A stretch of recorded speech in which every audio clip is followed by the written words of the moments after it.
Good afternoon students. सबसे पहले हम लेने वाले हैं आज एक क्विक रिवीजन और साथ ही साथ आज हम देखने वाले exercise and also we are going to work on the numericals. So let's start the important topics on rapid fire. कल हमने एक न्यूमेरिकल किया था और साथ ही साथ आज हमें उसके जो इंपॉर्टेंट टॉपिक्स है वो कवर अप करने हैं। वहाँ पे था कि चेंज इन वेलोसिटी कैसे होती है विथ रिस्पेक्ट टू टाइम। तो चेंज इन वेलोसिटी इंक्रीज होती है, डिक्रीज होती है या कांस्टेंट होती है, अभी हम देखते हैं। तो मैंने आपसे कल कहा था कि आपको यहाँ पे सिर्फ फॉर्मूलाज याद रखने, बाकी आपको अपने आप याद हो जाएगा। देखिए महेंद्र मूव टुवर्ड्स विराट, ये महेंद्र ये विराट। तो अगर Mahendra is moving towards Virat तो वहाँ का डिस्टेंस क्या हो रहा है, डिक्रीज हो रहा है। तो अभी ये हम यहाँ पे देखते हैं, देखो डिस्टेंस डिक्रीज हो रहा है तो डिस्टेंस एंड फोर्स आपस में इनवर्सली प्रोपोर्शनल है। So if distance decreases force increases, वो आप देखते हैं यहाँ पे सेकेंड पॉइंट में, ग्रेविटेशनल फोर्स इज इंक्रीजिंग। अभी उसकी सेकेंड फॉर्मूला है force is equals to mass into acceleration. अगर फोर्स इंक्रीज हो रहा है तो यहाँ का एक्सेलरेशन भी क्या होगा, इंक्रीज होगा। उसका रीजन क्या है कि वो यहाँ पे डायरेक्टली प्रोपोर्शनल है। यहाँ पे अभी अगर एक्सेलरेशन इंक्रीज हो रहा है तो वेलोसिटी भी क्या होगी, with respect to time increase होगी, because they are even directly proportional. So ये एक इंपॉर्टेंट टॉपिक था। इसको आपको गिव रीजन में भी डिफरेंट वेज में पूछे जा सकता है और न्यूमेरिकल के अंदर भी एक वर्बल क्वेश्चन हो सकता है। अभी एक स्मॉल डेरिवेशन था पर ये डेरिवेशन इंपॉर्टेंट है इसलिए हम आज रिपीट कर रहे हैं, तो ध्यान से सुनिए। Find the value of g on the surface of earth. Value of g क्या होती है, तो सबसे पहले क्या था, force is equals to G M M upon R square. ये है हमारा ग्रेविटेशनल फोर्स और यहाँ पे force is equals to mass into acceleration. अभी एक्सेलरेशन की जगह पे हम जी भी लिख सकते हैं और ये कंसेप्ट ना अच्छे से याद रखना, ये आज हमारा जो टॉपिक होगा उसमें बहुत बार रिपीट होने वाला है। तो यहाँ पे देखो लेफ्ट हैंड साइड सेम है तो राइट हैंड साइड भी इक्वल हो जाएगी, तो वो हमने नीचे ले लिया। स्मॉल एम हमारा कैंसिल हो गया था, कट कर दिया। अब जो बचा बस उतना ही आपका आंसर है। बहुत इजी डेरिवेशन है। हाँ, यहाँ पे वैल्यूज आपको पुट करनी थी और आंसर निकालना था, बट आप सिर्फ वैल्यू याद रख के जाइए कि कैपिटल जी की वैल्यू और स्मॉल जी की वैल्यू क्या है। स्मॉल जी की वैल्यू है 9.77। हाँ, अभी यहाँ पे ध्यान देना 9.77, इसको 9.8 भी लिखा जाता है बुक्स में, 9.8। और न्यूमेरिकल में क्या होगा, आपको अगर डायरेक्ट 10 गिवन है तो आपको न्यूमेरिकल में 10 ही लेना है, और अगर न्यूमेरिकल में ग्रेविटी मतलब एक्सेलरेशन ड्यू टू ग्रेविटी की वैल्यू नहीं गिवन है तो आपको 9.77 या 9.8 इन दोनों में से ही एक लेना। एंड इफ 10 गिवन है तो 10 ही लेना है।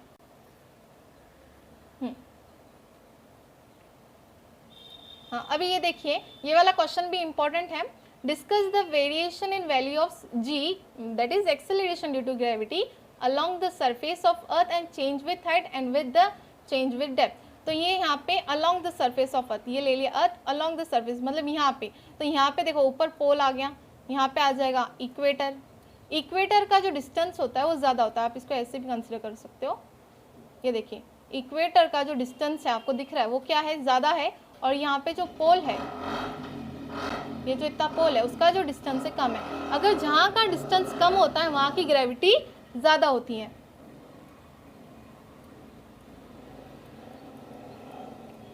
याद आया, ये हमने लिखा था न्यूटन्स लॉ ऑफ ग्रेविटेशन में। तो अगर आर मतलब रेडियस डिक्रीज होगा तो जो वहाँ का फोर्स होगा, एक्सेलरेशन ड्यू टू ग्रेविटी होगा, वो क्या होगा, इंक्रीज। तो यहाँ का ये ज़्यादा इक्वेटर का, तो वहाँ की जो ग्रेविटी है वो क्या है, लीस्ट, और पोल की क्या है, हाईएस्ट। बस इतना ही पॉइंट याद रखो। ऊपर के पॉइंट्स लिखा तो बहुत अच्छी बात है, नहीं तो जो मेन पॉइंट है ना वो लिखना मत भूलिएगा। अभी हमें करना है चेंज विथ हाइट, कि इफ जो सैटेलाइट्स वगैरह ऊपर जाते हैं, चेंज विथ हाइट है, तो जैसे जैसे वो हाइट मतलब अर्थ के जो फील्ड है उससे ऊपर जाते हैं, अलोंग द अर्थ के ऊपर जाते हैं, तो वहाँ पे भी ग्रेविटी डिक्रीजेस। अगर अर्थ के इनसाइड जाते हैं, सेंटर में जाते हैं, तो वहाँ पे भी ग्रेविटी डिक्रीजेस। और इफ अर्थ के डायरेक्टली हम सेंटर में पहुँच जाए तो वहाँ पे ग्रेविटी हो जाती है 0। ये गिव रीजन में बहुत बार पूछा गया और ये आज हमारे एक्सरसाइज में भी है। अभी हम चलते हैं हमारे एक्सरसाइज में। सो ये देखो, ये हमारी होगी ब्रेन एक्सरसाइज, तो ध्यान से बैठिए और सुनिए। सबसे पहला क्वेश्चन है हमारा,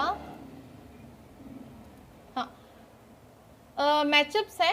देखिए हम यहाँ पे लिखते भी जा रहे हैं, ध्यान भी दीजिएगा, बहुत इजी है। अभी तो ये आपके रिवीजन जैसा हो गया, एकदम अच्छे से आना ही चाहिए।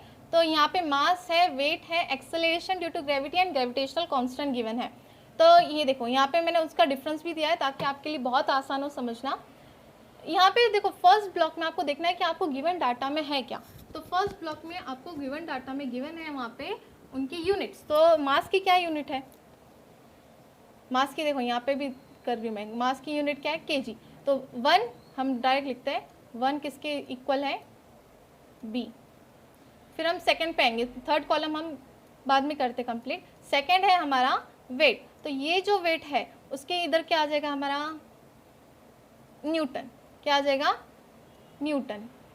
ये तो अभी हम 2-3 दिन से कर ही रहे हैं, तो अभी आना ही चाहिए अच्छे से। एक्सेलरेशन ड्यू टू ग्रेविटी अभी अभी सीखा, metre upon second square, acceleration की यूनिट वही ग्रेविटी की यूनिट, तो ये आ गया ए।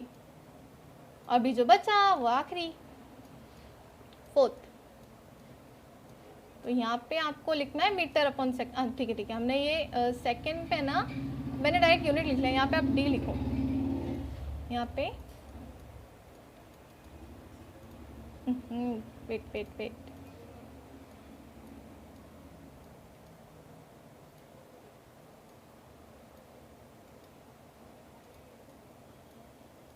ये तो आता है ऐसा, ठीक है। तो सेकंड में हम क्या लिखेंगे, यहाँ पे डी लिखेंगे, और फोर्थ में आ जाएगा लास्ट सी। फोर्थ क्या है, ग्रेविटेशनल कांस्टेंट, तो newton metre square upon KG square. अभी इसका जो थर्ड कॉलम है अभी हमें वो सॉल्व करना है। तो मास हो गया केजी, उसकी यूनिट मास की यूनिट हो गई केजी, और अभी इसका क्या आएगा, मेजर ऑफ इनर्शिया। मास क्या होता है, मेजर ऑफ इनर्शिया। आपको अगर 4 में से पहले फटाफट 3 ढूंढ लो जो आपको फटाफट आते हो, उसके बाद तो लास्ट वाला सेम ही होगा। ये आ गया सेकेंड, यहाँ पे अभी हम सेकेंड सॉल्व कर रहे हैं। देखो वो क्या है, वेट है जो कि न्यूटन है यहाँ पे। अभी उसका fourth depends on the height. अभी देखो यहाँ पे देखो मैंने डिफरेंस बिटवीन दिया है, उसमें क्या है, वेट चेंजेस, वेट चेंज होता है। तो वहाँ पे उन्होंने ये नहीं लिखा कि वेट चेंजेस, तो change with height, change with depth या अलॉन्ग द सर्फेस, इन तीनों में से कोई भी आ जाए ना तो उसका आंसर वही होगा, क्योंकि चेंज हाइट से भी होता है, डेप्थ से भी होता है, अलॉन्ग द सर्फेस में तो 2 है, पोल है, इक्वेटर है। तो आपको सिर्फ याद रखना है कि आपको डायरेक्ट नहीं देंगे, थोड़ा तो ट्रिकी करके देंगे ही ना। चलो अभी हम यहाँ पे फटाफट लिखते हैं, इसका आ गया हमारा फोर्थ। हाँ, थर्ड का एक्सेलरेशन ड्यू टू ग्रेविटी, उसकी यूनिट क्या थी, मीटर अपॉन सेकेंड स्क्वायर, मतलब ए, और उसका क्या है, जीरो, उसका है जीरो एट द सेंटर। अभी अभी कहा था मैंने, अर्थ के सेंटर में ग्रेविटी जीरो होती है। अभी लास्ट है, ये तो हो गया, अभी क्या बहुत ईजी हो गया, ये जीरो हो गई मतलब 1, फर्स्ट आंसर। फोर्थ का C newton metre square upon KG square, ये gravitational constant remains same in the entire universe. इसकी वैल्यू जो है ना बच्चा वही रहेगा, 6.67 10⁻11। ये बिल्कुल चेंज होने वाली नहीं है। लेकिन जो एक्सेलरेशन ड्यू टू ग्रेविटी होती है मतलब 9.7, ये वैल्यू आपकी चेंज होती है हाइट के हिसाब से, डेप्थ के हिसाब से, सरफेस के हिसाब से। सो ये देखो हमने कितना इजी वे में से कवर अप कर दिया, बहुत आसान था। ऐसे अगर आ गए तो समझना हाथ में है मास एकदम। हाँ, अभी इसका सेकंड क्वेश्चन भी बहुत ही ईजी है। Will the mass and weight of object on the earth will be same as that of the mass? तो क्या मास और जो वेट होता है अर्थ पे और मास में सेम रहेगा या डिफर होगा? तो इस क्वेश्चन के लिए ना आपको सिर्फ डिफरेंस बिटवीन आना चाहिए। अगर आपको डिफरेंस बिटवीन याद है, you can write this answer. So देखो मास में देखो डज नॉट चेंज, तो मास और जो होता है अर्थ में हो या मास में, वो चेंज होने वाला नहीं है। सो पहला point, mass remains the same on earth as well as on mass. उसके बाद वेट चेंजेस, फिर लिखना है कि जो वेट है वो मास में और अर्थ में वो क्या होगा आपका, चेंज होने वाला है। इसके बाद जो देखो पहली पॉइंट जो मैंने कहा ना वही गिवन है, the mass of object will remain same but its weight differ. तो ये कहाँ से आ गया, डिफरेंस बिटवीन याद कर लो, ये बहुत ईजी है। फिर ऐसे तो आप बहुत सारे आंसर दे सकते हो, गिव रीजन, सिर्फ रीड करना। हम क्या देखते हैं, मास वेट देखते हैं, मास आ गया, अर्थ आ गया, हम घबरा जाते हैं वहीं कि अब क्या होगा, क्या लिखेंगे, थोड़ा बहुत चेंज, कुछ नहीं है, वही क्वेश्चंस होते हैं, पर वो थोड़ा ट्रिकी देते हैं ताकि वो देखते हैं बच्चों को प्रॉपर नॉलेज है या नहीं है। अभी सेकंड पॉइंट देखो क्या गिवन है, आपको डेफिनेशन गिवन है यहाँ पे, ये दोनों देखो डेफिनेशन कि मास क्या है, it is the amount of matter present in the object, और वेट क्या है, it is the force with which the earth attracts the object. देखो अभी यहाँ पे पढ़ते वक्त ऐसा लगता है बहुत हार्ड है, पर वहाँ पे जब हम डिफरेंस बिटवीन में देखते हैं तो एकदम सिंपल है। साथ साथ आप इसकी जो एक्स्ट्रा है इन्फॉर्मेशन वो भी लिख सकते हो, उसकी यूनिट लिख लो, क्वांटिटी लिख लो। चलो अभी चले हम आगे। सो अभी देखो यहाँ पे हमारे पास मिकी माउस एक क्वेट लाया है। क्या लाया है, if you are not willing to learn no one can help you, but if you determine to learn no one can stop you. So अभी हमें लर्न करना है 5 definition. So are you ready dear friends? So सबसे पहले हमारे पास definition है अभी free fall, हमने कल ही किया था। ये है कोई भी चीज़ फेंकने पर वो नीचे ही अर्थ के ग्रेविटेशनल फील्ड पे ही गिरती है, उससे ही हम क्या कहते हैं, free fall. When a body fall towards अर्थ, कोई भी बॉडी जब टुवर्ड्स द अर्थ फॉल होती है अंडर द इन्फ्लुएंस, किसकी वजह से, अर्थ की ग्रेविटी की वजह से उसकी तरफ ही अट्रैक्ट होती है और गिर जाती है, इसे ही हम क्या कहते हैं, free fall.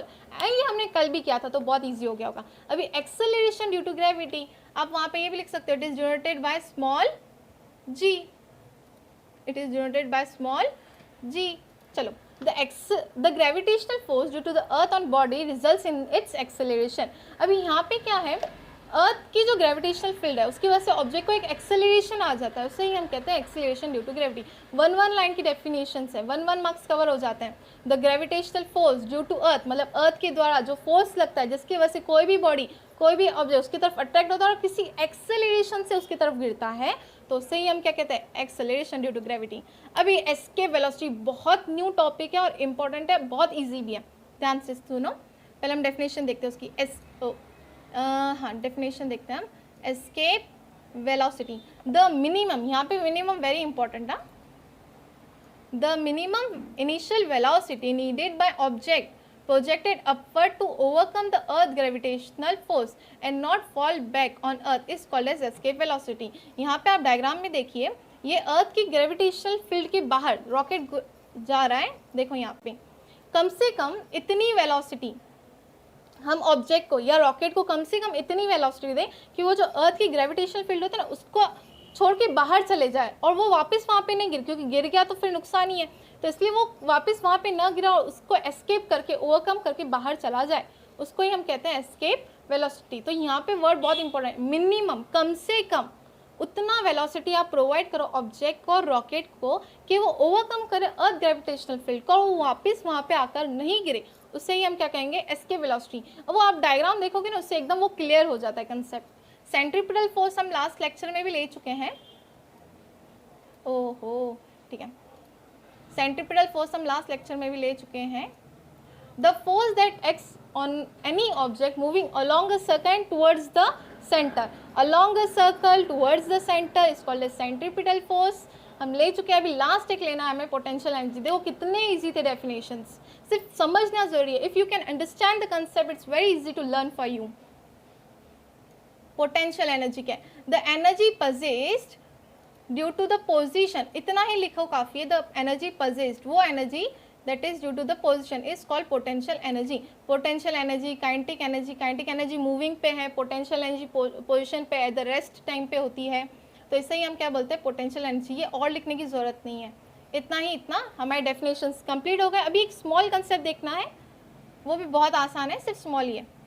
If two objects are at distance d from each other, ऐसे ही बहुत आते हैं एग्जाम में, मास 1 मास 2 और उनके बीच का डिस्टेंस गिवन है, तो यहाँ पे फॉर्मूला, ये वही फॉर्मूला है, F equals to G mm upon d square. अभी तो ये आपको कोई नींद में भी पूछे ना न्यूटन्स लॉ ऑफ ग्रेविटेशन की फॉर्मूला क्या है, तो ऐसे ही याद होनी चाहिए।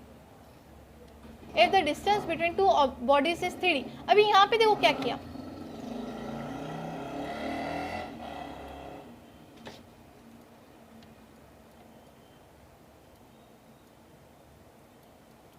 ये मैंने लिख लिया यहाँ पे फॉर्मूला, फिर नीचे क्या किया ना वो अभी हमें देखना है।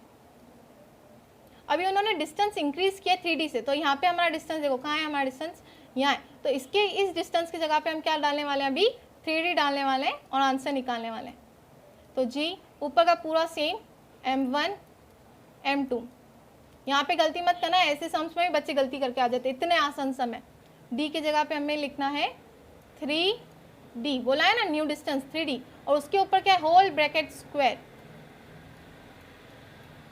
तो ये आ गया जी m1 m2, 3 का स्क्वायर 9, और ये आ गया यहाँ पे d स्क्वायर। देखो नीचे आंसर गिवन है, इतना ही है, बहुत इजी सम था। ऐसे कंसेप्चुअल ना वो ज़्यादा देते हैं बोर्ड वाले, ताकि उन्हें सिर्फ ये देखना कि बच्चों को उतना नॉलेज आया कि नहीं, उनका कंसेप्ट क्लियर हुआ है कि नहीं हुआ है। हाँ, अभी मैंने ये पहले ही बता दिया, the value of g at the centre of earth is 0। देखो यहाँ पे डॉग है, 3 पर्सन है, इस सेंटर में क्या होता है, वैल्यू ऑफ जी 0 हो जाती है, स्मॉल जी, हाँ, क्योंकि कैपिटल जी की वैल्यू कहीं पे भी जाओ, सेंटर में, अबव, कहीं पे भी, it is same and it is constant, but the value of small g changes and at the center of earth it is 0। तो वाई, अब ये रीज़न आ गया, मैंने तो कह दिया है 0 है, पर आपको भी आना चाहिए कि दीदी क्यों 0 है। तो ये हमने देखो ये कहाँ से आया, अभी हमने ऊपर लास्ट लेक्चर में, इसलिए मैं रिवीजन लेती हूँ ताकि आपको ये पता चले कहाँ से आया। G equals to G M upon R square, हमने ये डेरिवेशन प्रूफ किया था, वहाँ से उन्होंने ये लिख लिया। अभी मास क्या होता है अर्थ का सेंटर में, ये होता है 0, मास 0, तो ये क्या हो जाएगा पूरा 0। देखो यहाँ पे g is equals to G M upon R square. आपने अगर वहाँ पे से फॉर्मूलास वे में बता दिया ना कि अगर आपने ऐसा डायरेक्ट लिख लिया कि मास 0 है इसलिए ग्रेविटी 0 है, आपको मार्क्स मिलेंगे। पर अगर आप फॉर्मूला देकर थोड़ा समझाते हो ना तो ज़्यादा इफेक्ट देता है एग्जामिनर पे। तो मास 0 ले लो, बाकी सब वैसे ही। तो ग्रेविटी भी क्या हो जाएगी, 0 मल्टीप्लाई बाय एनी नंबर, 0 ही होता है ना, ये आ गया हमारा 0। ठीक है ना, इजी कंसेप्ट एकदम बढ़िया। अभी नेक्स्ट क्वेश्चन लिट डिफिकल्ट किया, उसमें थोड़ा डिफिकल्ट किया है, पर वो समझ कंसेप्ट क्लियर है ना तो बहुत इजी है। देखते हैं आपको इसमें इंपॉर्टेंट क्या, अगर आपको फॉर्मूलाज याद हो गए ना तो उसके पीछे का जो कंसेप्ट होता है वो अपने आप याद हो जाएगा। इसलिए सबसे इंपॉर्टेंट है ना, एक ही पेज में फॉर्मूलाज लिख लो, उस फॉर्मूला की क्या मीनिंग है, क्या होता है, डायरेक्टली प्रोपोर्शनल का मीनिंग क्या, इन्वर्सली प्रोपोर्शनल का मीनिंग क्या, ये सब लिख लो। मतलब फिजिक्स एकदम ईजी है, वो बिल्कुल भी हार्ड सब्जेक्ट नहीं है। If the value of g suddenly becomes twice its value, अच्छा जो वैल्यू ऑफ जी की जो वैल्यू होती है मतलब 9 पॉइंट है, वो अचानक से डबल हो जाती है, it will become 2 time more difficult to pull a heavy object along the floor. तो ये बहुत ज़्यादा डिफिकल्ट हो जाता है कि जो फ्लोर में ऑब्जेक्ट रखा हुआ है उसको पुल अप करना, उसको खींचना, ये हार्ड हो जाता है अगर value of small g increase हो जाए तो ऐसा क्यों, ये फॉर्मूला हमने किया है कल। Force is equals to weight, यहाँ पे फोर्स फ्रिक्शनल फोर्स बोलो या फोर्स बोलो, is equals to weight is equals to mass into acceleration. अब होता है, आप बोलोगे दीदी फोर्स तो होता है मास इनटू एक्सेलरेशन, और मैंने लास्ट इसमें ही बताया था एक्सेलरेशन को हम क्या लिखते हैं, जी लिखते हैं। और जब हम ऊपर डिफरेंस बिटवीन कर रहे थे तभी भी कहा था कि फोर्स को आप वेट भी लिखते हो, क्योंकि वेट क्या है, वो फोर्स है। देखो एक बार डिफरेंस में दिखा रही हूँ मैं, पर ये बातें याद रखना। देखो वेट को हम क्या बोलते हैं, फोर्स बोलते हैं ना, तो हम फोर्स की जगह पे वेट लिख सकते हैं। देखो इधर दिया है weight is equals to m into g. आ जाते हैं, अभी टॉपिक पे आते हैं। If the value of g suddenly become twice, तो वैल्यू ऑफ जी मतलब ये अगर अचानक से ट्वाइस हो गया, मतलब इसका 2g हो गया, तो उस वक्त फोर्स क्या हो जाएगा, वेट भी क्या हो जाएगा, उतना डबल हो जाएगा। अगर वेट दुगना होगा तो उसको लगने वाला फ्रिक्शनल फोर्स भी क्या हो जाएगा, इंक्रीज हो जाएगा। अब वही यहाँ पे लिखा है, लाइन फॉर्म में लिखा है, देखिए if the value of g becomes double, अगर जो वैल्यू ऑफ जी है वो डबल हो जाती है, ये बहुत डार्क हो गया नहीं, एक मिनट,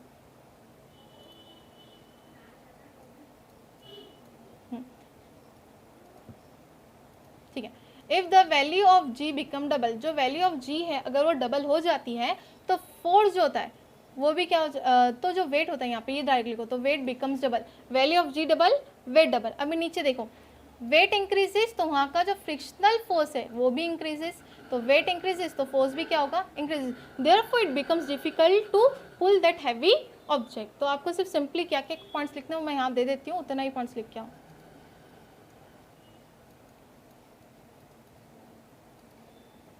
इसको सेंटेंस फॉर्म में लिखना कि अगर आप जी को इंक्रीज करोगे, अगर जी इंक्रीज हो जाएगा तो उस हिसाब से उसका जो लगने वाला वहाँ पे वेट है वो भी इंक्रीज होगा, तो जो फ्रिक्शनल फोर्स है वो भी इंक्रीज होगा। इसके वजह से वहाँ पे लगने वाला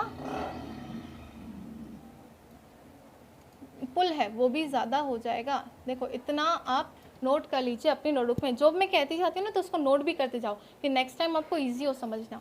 अभी हम आ जाते हैं फॉर्मूलाज में, मैंने कहा है सबसे इम्पोर्टेंट मतलब formulas. So let's start. F equals to G M M upon R square, किसका फॉर्मूला है ये, न्यूटन्स लॉ ऑफ ग्रेविटेशन। अभी देखो मैंने यहाँ पे ऐसा किया है कि आप कैपिटल एम स्मॉल एम लो या M1 M2 लो, ये सेम है, इसमें कंफ्यूज मत होना। इसके बाद 3 फॉर्मूलाज लिख के दिए हैं, V is equals to u plus a t, s is equals to u t plus half a t square, v square is equals to u square plus 2s। अगर ये आपको याद नहीं है तो पहले इससे याद कीजिए, ये करोगे तो ही आगे के न्यूमेरिकल्स आएंगे। और ये हमारे 9th में 8th में प्रीवियस ईयर्स भी है, तो इस साल भी ये इंपॉर्टेंट ही है। तो v is equals to u plus a t, ये है इसके लॉ ऑफ मोशन होता है ना, उसके लॉज है ये तीनों। तो यहाँ पे u क्या होता है, इनिशियल वेलोसिटी, v होगा फाइनल वेलोसिटी, a एक्सेलरेशन है, और जो s है आपका यहाँ पे वो आता है आपका हाइट या डिस्टेंस, डिस्प्लेसमेंट। s को आप ऐसे यहाँ पे लिख लो, s जो है यहाँ पे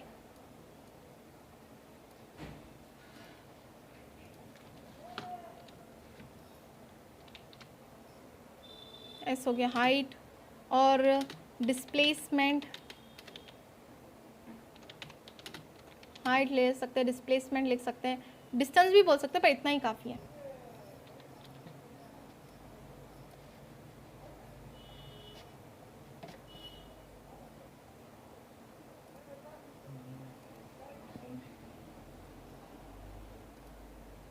मैं उसकी साइज बढ़ा देती हूँ, आप उसको अच्छे से नोट कर लेना, ठीक है।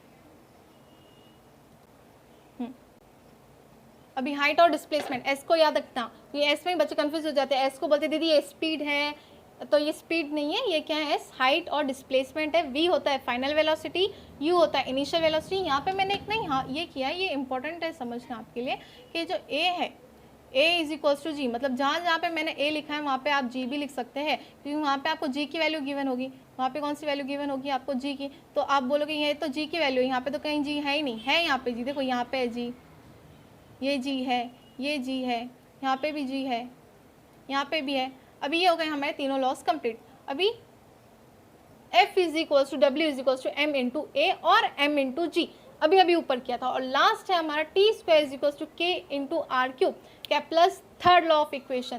सो now let's start the fun with numericals. अभी रीड करते क्या है यहाँ पे,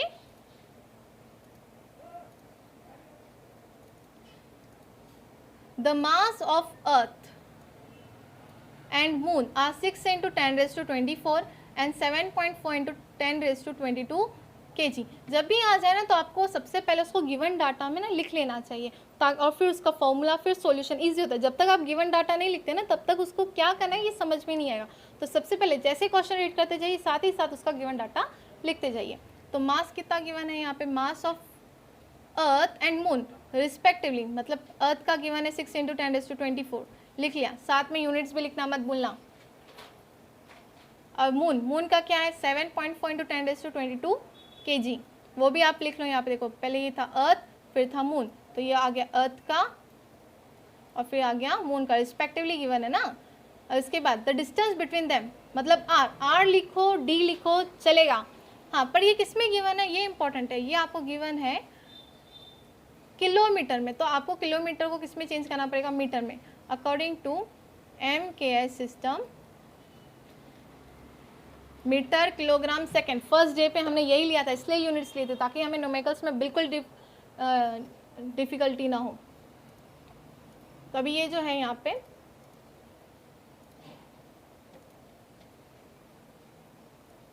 वन किलोमीटर के है, के मतलब 1000 इज इक्वल्स टू 1000 मीटर। तो उन्होंने क्या किया 3.84 इंटू 10 रेज़ टू 5 था ना, तो देखो यहाँ पे 3.84 इंटू 10 रेज़ टू 5 था। इसको अगर आपको ये किस में था, किलोमीटर में था। अभी किलोमीटर मतलब क्या, इधर आपको 1000 मल्टीप्लाई करना पड़ेगा, तो 3.84 इंटू 10 रेज़ टू 5 ऐसे ही रखो, और यहाँ पे अभी आप मल्टीप्लाई करो 1000 मतलब क्या, यहाँ पे कितने जीरोज है, 3 जीरोज है, कितने 3, तो इसको कैसे लिख सकते हैं 10 रेज़ टू 3। अगर यहाँ पे 2 जीरो होता तो हम 10 रेज़ टू 2 लिखते हैं, मतलब अगर 100 होता तो 10 रेज़ टू 2, 3 जीरो है तो 10 रेज़ टू 3, जितने जीरोज है उतना ही पावर आपको ऊपर लिखना है।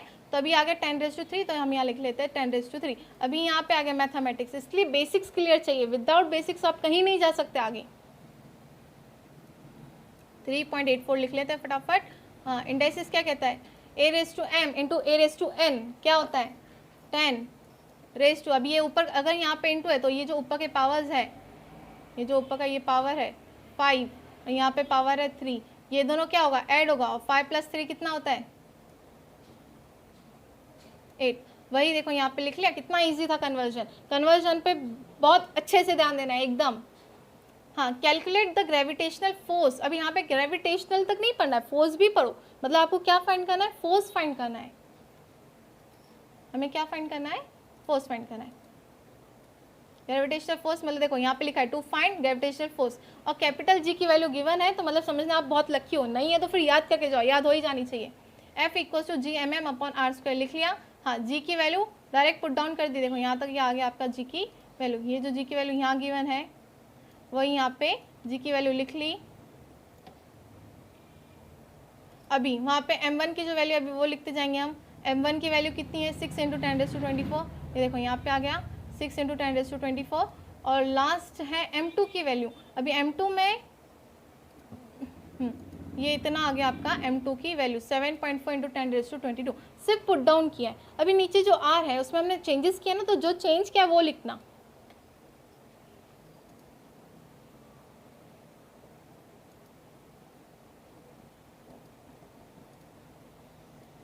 देखिए, और उसके ऊपर क्या है, होल ब्रैकेट स्क्वायर। अभी यहाँ पे आपको करना है मल्टीप्लाई, तो 6.7 इंटू 6 इंटू 7.4 उतना मल्टीप्लाई करने के बाद आपका आंसर आने वाला है 297.48।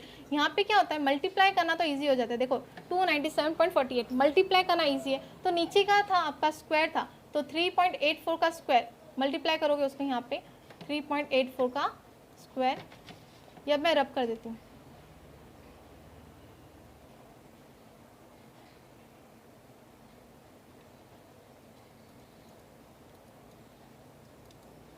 इंटू 3.84 स्क्वायर है, मतलब उसको आपको मल्टीप्लाई करके लिखना है। और 10⁸ का स्क्वायर है ना वहाँ पे, उसको देखो कैसे लिखेंगे, 10⁸ है और होल ब्रैकेट स्क्वायर है। 10 वैसे ही रहेगा, ऊपर का जो होता है ना ये दोनों मल्टीप्लाई होता है, मतलब 8 2 16 हो गया। तो देखो वही लिखा है 10⁻16 लिखा है, और 3.84 को मल्टीप्लाई करके आंसर आता है 14.74, वो उन्होंने वहाँ पे लिख लिया है। अभी यहाँ पे बोलते हैं ना स्मार्ट वर्क जो होता है ना, वो अभी यहाँ पे दिखाया गया, उससे ध्यान से सुनो। हमें क्या होता है, अभी मल्टीप्लाई करना ईजी है सभी के लिए, पर जब डिवीजन की बात आती है तो बहुत टाइम वेस्ट हो जाता है एग्जाम में। तो हम अपना वो टाइम किस तरह से सेव करें, उसके लिए आपको चाहिए स्मार्ट वर्क। तो ध्यान देना, 297 जो यहाँ पे गिवन है ना बच्चों, ये देखो 297 जो गिवन है यहाँ पे, उसको उन्होंने डायरेक्ट क्या लिख लिया है यहाँ पे 300 लिख लिया है। कैसे, 297.48 किसकी ज़्यादा नज़दीक है, 300 के नज़दीक है, क्योंकि पॉइंट की बाद है एक, तो 48 है, तो उसको आप 5 भी लिख सकते हो। जो जिसके नज़दीक है ना, जो जिसके नज़दीक आता है उसका वो नंबर लिख दीजिए। नीचे भी देखो 14.74 किसके नज़दीक आता है, 15 के। अभी तो डिवाइड करना ईजी है ना एकदम, तो ये किसके नज़दीक आ जाएगा, 2 इंटू 20 इंटू 10⁻19। इतना भी लिखा तो भी चलेगा। यहाँ पे सिर्फ आप लिख लीजिए आखिरी में उसकी यूनिट, क्योंकि फोर्स हमें फाइंड करना था ना। बस नीचे तक मत जाओ, नीचे क्या क्या बस मैं एक्सप्लेन कर देती हूँ, पर वहाँ तक ही लिखा तो काफ़ी है। 20 इंटू 10⁻19।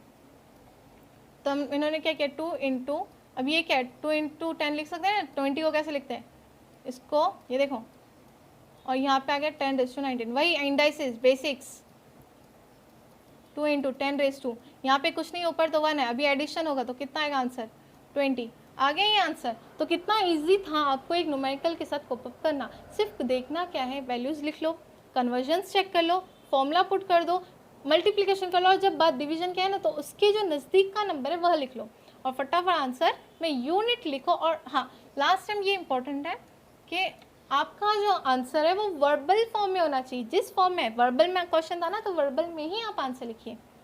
अभी हम चलते हैं हमारे नेक्स्ट क्वेश्चन के साथ, आप इसको फटाफट एक बार देख लीजिए ताकि हम अभी अपने नेक्स्ट क्वेश्चन, अभी हम देखेंगे क्या न्यू है सेकंड क्वेश्चन में। अभी एन ऑब्जेक्ट टेक्स 5 सेकेंड, जो भी आपको गिवन है क्वेश्चन में, सबसे पहले उसको आप गिवन डाटा में लिखते जाइए। एन ऑब्जेक्ट टेक्स 5 सेकेंड है ना यहाँ पे, तो देखो टाइम पे लिख लिया 5 सेकेंड, जो जो गिवन में उसे टिक कर रही हूँ, वहाँ पे ध्यान देना। To reach the ground from height of 5 metre, अभी हाइट मतलब डिस्प्लेसमेंट, अभी अभी मैंने कहा था ना हाइट मतलब डिस्प्लेसमेंट, यहाँ पे मैं लिख भी देती हूँ, उस पर ध्यान रखना।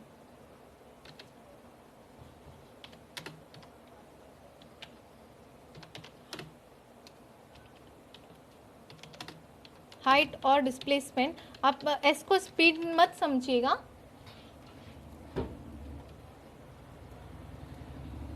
बड़ा कर देते हैं ताकि आपको अच्छे से दिखाई।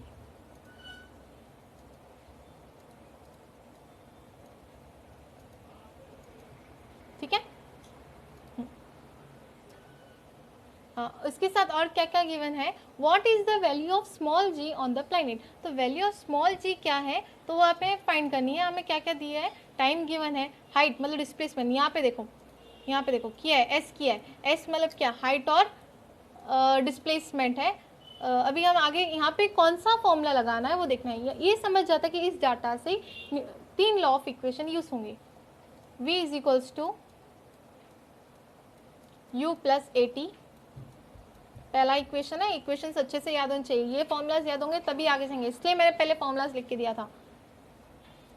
s इज इक्वल्स टू, अभी s क्या है, हाइट है, उसको स्पीड मत समझना, बहुत बच्चे यही गलती कर जाते हैं, वो स्पीड है, वो स्पीड बिल्कुल नहीं है, वो आपका डिस्प्लेसमेंट और हाइट है। एंड अगर वो डिस्प्लेसमेंट क्या means it is a vector quantity, it is even having the direction as well as magnitude. s is equals to u t plus half a t square, और last equation होती है motion की, v square is equals to u square plus 2as।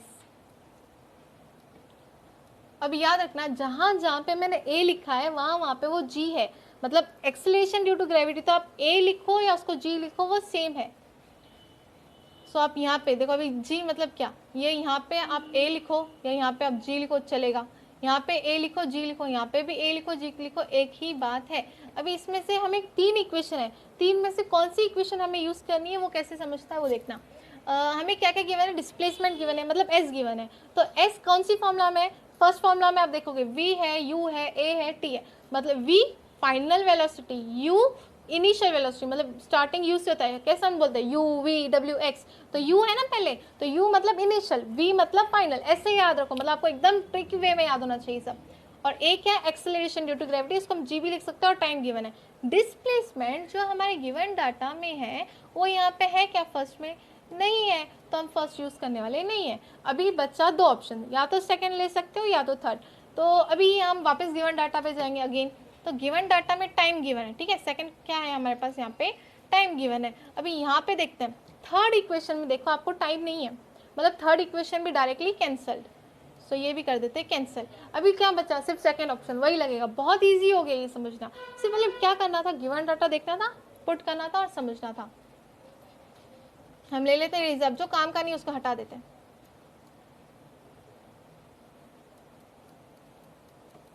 Okay हाँ, तो s is equal to u t plus half a t square. इस equation में initial velocity, what is the value, an object takes 5 second to reach the ground from height of 5 metre. तो जब ये suppose वो object 5 metre में होगा, तो initially वो क्या होगा, 0 होगा, उसके बाद वो गिरा होगा ना, तो स्टार्टिंग उसका कितना होगा, 0, मतलब इनिशियल मतलब u कितना है, 0, फिर वो किसी हाइट से गिरा है, वो हाइट कितनी है, 5, तो इनिशियल हमें मिल गया। इनिशियल की जगह पे क्या लिखोगे, 0, टाइम वैसे ही लिखते हैं, ठीक है, प्लस हाफ, ए के जगह पे हम जी लिख सकते हैं, तो देखो आपको कहीं पे जी गिवन है क्या, नहीं, अच्छा जी हमें फाइंड करना है, तो जी गिवन नहीं है, तो ए के जगह पे मैं जी लिख लेती हूँ। टाइम 5 सेकेंड, वो सेकेंड में ही है, मतलब एम के एस यूनिट में ही आपको वैसे ही लिखना है, तो टाइम 5 स्क्वायर। और यहाँ पे डिस्प्लेसमेंट देखो, डिस्प्लेसमेंट कितना गिवन है, 5 मीटर, मतलब यहाँ पे एम के एस सिस्टम है, कोई कन्वर्जन नहीं, सिर्फ पुटिंग करनी है और समझना है। यहाँ पे सिर्फ वो इनिशियल समझ में नहीं आता है, बाकी सब समझ में आ जाएगा। सॉल्व करो अब इसको, ये 5 है, हाँ ये एस है यहाँ पे, ये तो ईजी है, 0 टीजा 0 ही ना, ऐसा तो सब आना ही चाहिए। हाफ जी, ठीक है, 5 का स्क्वायर 25 लिख लेते हैं, 25 जी, तो ये जी यहीं रहेगा हमारा, 2 वहाँ जाएगा, मल्टीप्लाई हो जाएगा, 2 5 10, और 25 जो यहाँ पे वो नीचे आ जाएगा, 25 डिवाइड करो, आंसर लिखो, जो यूनिट आएगी मीटर अपॉन सेकेंड स्क्वायर में आएगी। आखिरी में आंसर वर्बल में लिखना है, अगर क्वेश्चन वर्बल में तो आंसर भी वर्बल में। तो इस तरह सेकेंड क्वेश्चन तो हो गया। अभी नेक्स्ट थर्ड, तो देखो कितना आसान था, फॉर्मूला पुट करो, डालो, निकालो, हाथों के मार्क्स से, न्यूमेरिकल तो कभी छोड़ना ही नहीं चाहिए। A ball falls off a table and reaches the ground in 1 second, again time given है, देखो यहाँ पे ये क्या है, टाइम है, तो हमने टाइम में क्या लिख लिया, 1 सेकेंड। अज्यूमिंग जी, मैंने कहा था अगर जी की वैल्यू गिवन नहीं है तो क्या लोगे आप, अगर गिवन नहीं होती तो आप लोगे 9.7, ठीक है, और यहाँ पे आप 9.8 भी ले सकते हो, चलेगा, 9.77 लो या 9.8 लो, पर इफ गिवन है तो वही लोगे जो गिवन है। अभी 10 गिवन है तो वैसे भी इजी हो जाएगा कैलकुलेशन, तो 10 ही रखना है, तो लिख लिया यहाँ पे 10 यूनिट्स भी प्रॉपर है, no problem. Calculate it speed, उसकी स्पीड ढूंढो, तो यहाँ पे on reaching the ground and height, तो हमें स्पीड मतलब वेलोसिटी और हाइट मतलब डिस्प्लेसमेंट फाइंड करना है। बॉल ऑफ, अभी एक बार रिपीट करना क्वेश्चन, जब हम लिख लेते हैं गिवन डाटा उसके बाद एक बार रिपीट क्वेश्चन रीड करना चाहिए। Ball falls off a table and reaches the ground in 1 second assuming g is equal to 10 metre per second square. Calculate speed on reaching the ground, तो ground पर आने की speed ढूंढो, तो initial क्या हो गई, सेम कंसेप्ट, इनिशियल क्या हो गई, जीरो हो गई, ग्राउंड में आने की मतलब फाइनल वेलोसिटी ढूंढो फटाफट, यू जीरो, यू क्या है जीरो, अभी क्या फाइंड करना है, वी वेलोसिटी, फाइनल वेलोसिटी। तो यहाँ पे भी देखते हैं कौन सी इक्वेशन लगेगी, ये रब करते हैं, हो गया रब, अभी हम सीखेंगे आगे। v is equals to u plus 80, पहले मैं इक्वेशन देखते अगर ये नहीं हुआ तो बाकी दो इक्वेशन लिख के देखूंगी कि वो लगता है कि नहीं लगता है। अभी तो आपको मैंने बता दिया ना कि कैसे इक्वेशन से जाकर समझना है आपको कौन सी इक्वेशन लगेगी। सो हमें तो v तो फाइंड करना ही है, u हमें गिवन है ना, u गिवन है क्योंकि जैसे वो ऊपर से गिरा तो u कितना था उसका 0 था, plus acceleration due to gravity, acceleration की जगह पे अभी 10 लिखोगे, डोंट फॉरगेट। अच्छा अभी टाइम, टाइम भी गिवन है 1 सेकेंड, सो ये तो 0, तो वेलोसिटी क्या आ गई आपकी 10 1 10 मीटर अप पर सेकेंड आ गया। यहाँ पे हम वेलोसिटी में आ गए। साथ ही साथ अभी हमें क्या फाइंड करना है, डिस्प्लेसमेंट फाइंड करना है, तो अभी हम सबसे पहले लिखेंगे डिस्प्लेसमेंट की formula, s is equals to u t plus half 80 square. देख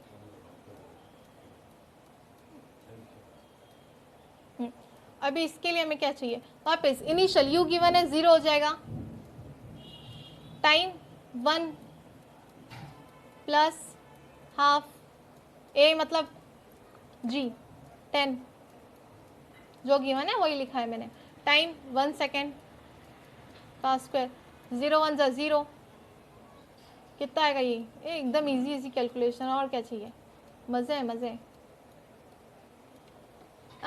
10/2, 2 5 10 चलो ऐसा आ गया हमारा 5। अगेन वर्बल में आंसर लिखना है इस तरह से। सेकंड और थर्ड क्वेश्चन ना लगभग सेम था, सेम ही कंसेप्ट था। अभी हमें फोर्थ क्वेश्चन करना है और उसके बाद लास्ट फिफ्थ सबसे ज़्यादा इंपॉर्टेंट होगा, पर पहले हम फोर्थ देखते हैं क्या है। द मास एंड वेट, अभी मास अब मैं यहाँ लिखते भी जाती हूँ, ये भी एक इंपॉर्टेंट क्वेश्चन में से है। मास कितना है और वेट कितना है, मास एंड वेट, तो मास कितना गिवन है यहाँ पे 5 kg, लिख लिया 5 kg, ठीक है। वेट कितना गिवन है, weight of the object on the earth 49 Newton, दोनों एसआई यूनिट में मतलब एमकेएस यूनिट में 49 न्यूटन, समझा भाई? हाँ अभी ये अर्थ में, तो अर्थ है ना, तो अर्थ का ई लिखो, यहाँ पे भी ई लिख लो। आगे क्या बोला है, what will be there values on moon, तो मास और वेट मून पर क्या होगा, आपका यहाँ पे कंसेप्ट क्लियर चाहिए। तो मास मून पे और वेट, मून का एम लिखा है मैंने नीचे, यहाँ पे सब्सक्रिप्ट जो डाला है उस पर भी ध्यान देते जाओ क्या होगा, ठीक है भाई। देखते हैं, तो हमें पता है जो मास होता है वो हर जगह सेम होता है, तो अगर मास अर्थ पे 5 kg है तो मून पे चले जाओ, वहाँ पे भी क्या होगा 5 kg होगा। ये तो देखो कितना इजी था, 1 मार्क तो यही मिल जाता है आराम से। अभी आगे का सॉल्व करना है सिंपल वे में। अभी क्या गिवन है देखते जाते हैं। हाँ क्या बोलना है, assuming that acceleration due to gravity on moon, तो अभी एक्सेलरेशन ड्यू टू ग्रेविटी को मैं जी लिखती हूँ, कहाँ पे, मून पे। अभी इज है ना, यहाँ पे देखो क्या है, इज है, इज का होता है मतलब इक्वल होता है, और 1/6, तो 1/6 लिख लिया। दैट ऑफ अर्थ मतलब जी ऑन अर्थ, तो acceleration due to gravity on moon is मतलब equal 1/6 acceleration due to gravity on earth. तो acceleration due to gravity on earth पता होनी चाहिए, 9.8 9.77 दोनों करेक्ट है, इनटू 9.8 लिख लिया। डिवाइड करना भी है, इतना कोई हार्ड नंबर नहीं है, इजी है। 1.63 मीटर अपॉन सेकेंड स्क्वायर लिखते भी जाना है ये सब। तो हमें देखो एक्सेलरेशन ड्यू टू ग्रेविटी जो है हमें वो मून पर मिल गई, इतना हो गया यहाँ पे। वो देखो इन्होंने यहाँ पे निकाल के रख दिया। अभी हमें निकालना क्या है वो देखना है। हमने निकालना था वेट, मून पे कितना वेट होगा, अभी हमें वो निकालना है। उसके लिए हम क्या लेंगे, यहाँ पे फॉर्मूला लिखते हैं और सॉल्व करते हैं। तो weight is equals to mass into gravity. अभी हम किसका निकाल रहे हैं, मून का ना, तो यहाँ पे m, यहाँ पे भी m मून का, ठीक है। वेट निकाला है, मास कितना है 5, ग्रेविटी भी मून की चाहिए, कितनी निकाली है 1.63, मल्टीप्लाई कर लो, आंसर आएगा 8.17। हाँ यहाँ पे तकलीफ कहाँ होगी वो बताती हूँ मैं, यूनिट्स में ना गलतियाँ कर दोगे यहाँ पे। ये हो गया आपका आंसर, ठीक है। मास जो है केजी में लिखना है, वेट जो है न्यूटन में लिखना है। यूनिट्स में गड़बड़ी मत करना, मास केजी वेट न्यूटन। अभी लास्ट क्वेश्चन है, ये बहुत ज़्यादा इंपॉर्टेंट है, ये क्वेश्चन आने की बहुत ज़्यादा चांसेस है, थोड़ा हार्ड भी है, ट्रिकी है, सबसे अलग है, ध्यान देना। चलो, let the period of revolution of planet at distance r from the star be T. तो डिस्टेंस फ्रॉम स्टार कितना है आर, देखो इधर गिवन है डिस्टेंस कितना है आर, ले लिया। उस वक्त पीरियड, पीरियड मतलब टाइम, पीरियड मतलब उसके लगने वाला टाइम ऑफ रोटेशन, वो टी है। अभी यहाँ पे प्रूफ करना है, मतलब आपको आंसर गिवन होगा, आपको वो प्रूफ करके देना है that it if the distance become 2r, कि जो न्यू डिस्टेंस है अगर वो 2r होगा तो बताओ कि उसका पीरियड होगा √8t। अब ये क्या है, मैं यहाँ पे समझाती जाती हूँ, अच्छे से ध्यान दो, थोड़ा ट्रिक है इसमें। तो डिस्टेंस पहले r था, ठीक है, उसके बाद टाइम उसका t था, ये भी ले लिया। यहाँ पे न्यू में क्या किया, r का क्या कर लिया 2r। और अभी हमें यहाँ पे प्रूफ क्या करना है ना, वो मैं यहाँ लिख देती हूँ। हमें प्रूफ करना है कि जो पीरियड आएगा हमारा, जो पीरियड होगा मतलब new period is equals to √8t। ये मैं समझाती हूँ क्या, सुनो ध्यान से। आर और टी को देख के हमें कैप्लस की थर्ड इक्वेशन समझ में आ जाती है कि वही फॉर्मूला लगने वाला है। तो हम सबसे पहले वो फॉर्मूला लिख लेते हैं। यहाँ पे आ जाएगा T square is equals to k r cube. Same आपको यहाँ पे भी लिखना है, दोनों साइड लिखना है, ठीक है। यहाँ पे आपका आर और टी है, यहाँ पे 2r है, यहाँ पे हम टी निकालेंगे। यहाँ पे भी लिखना है T square is equals to k r cube. हाँ, अब ध्यान से सुनो, अगर डिस्टेंस चेंज हो रहा है, डिस्टेंस मतलब जो r की वैल्यू चेंज होगी तो वहाँ पे लगने वाला जो टाइम होगा वो भी हमारा क्या होगा, चेंज हो जाएगा। सपोज यहाँ से यहाँ तक जाना है तो यहाँ से यहाँ तक, उसके बाद नेक्स्ट टाइम उसने क्या कहा, यहाँ से यहाँ तक जाने के लिए हमने r ले लिया, फिर डबल हो गया, बोला है 2 × r, तो डबल हो गया। तो यहाँ का टाइम और यहाँ से यहाँ तक जाने का जो टाइम होगा वो डिफरेंट होगा, अलग होगा। इसलिए जब हम वहाँ पे सेकेंड टाइम में t लिखेंगे ना, वो हम tn लिखेंगे, मतलब टाइम न्यू। यहाँ पे हम टाइम न्यू लिखते हैं। देखो मैंने n क्यों लिखा वही समझा रही हूँ मैं अभी, उसको मैं हाईलाइट भी कर रही हूँ, ये समझना इंपॉर्टेंट है। अभी आ जाते कंसेप्ट में मेन। हाँ, अभी इन्होंने क्या बोला है, r को क्या किया 2r किया, तो हम यहाँ पे r लिख सकते हैं क्या, यहाँ पे नहीं, हम यहाँ पे अभी क्या करेंगे 2r करेंगे। So tn square is equals to k, r के जगह पे सिर्फ 2r लिखना है, 2 × r क्यूब, ठीक है। के 2 का क्यूब 8 होता है, r का क्यूब r क्यूब लिख लिया।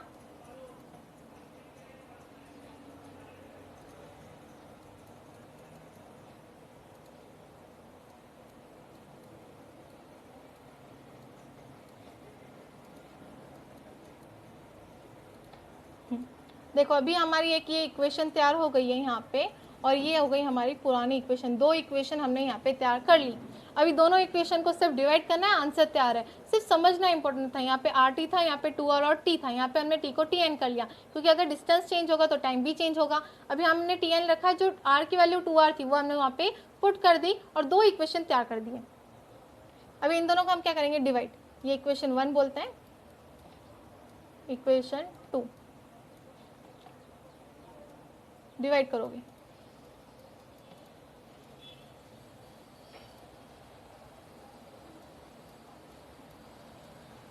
Tn square divide T square is equals to K constant है, K 8 R cube upon KR cube. जो ऊपर गिवन डाटा था उस हिसाब से मैंने ये लिख लिया है।